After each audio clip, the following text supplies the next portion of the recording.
This morning, the U.S. Department of Transportation announced modifications to rules for the hours truck drivers are working to help with their safety. David Kaplan tells us more about the modifications and how some are meant to help during the pandemic.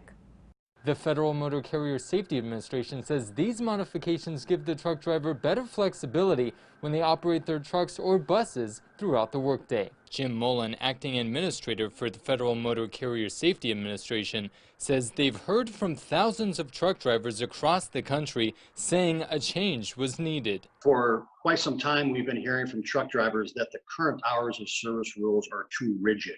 So they're essentially running against the clock all day on delivering their loads and the goods across the country. Thursday, the U.S. Department of Transportation announced modernized changes to the hours of service rules for truck drivers. Truck drivers who worked 14-hour shifts had to take a 30-minute break at the 8th hour. Now, drivers can choose when to take those breaks. Instead of sitting in rush hour traffic or driving in those type of adverse conditions, they can get off the road, take a break, their clock stops on their workday, and then they can get back on the road when it's safer, not only for them under their conditions, but they are less fatigued. Modifications were also made to rules for commercial driver's licenses to avoid a truck driver worker shortage. Individuals whose CDLs would have otherwise expired during the shutdown, we took regulatory relief to make sure that those expiration dates were extended until we got out of this pandemic and DMV started to open up. The testing can now be monitored remotely instead of inside the trucks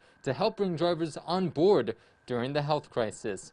Mullen says this will help to avoid a driver shortage during the pandemic. David Kaplan, WTAJ News.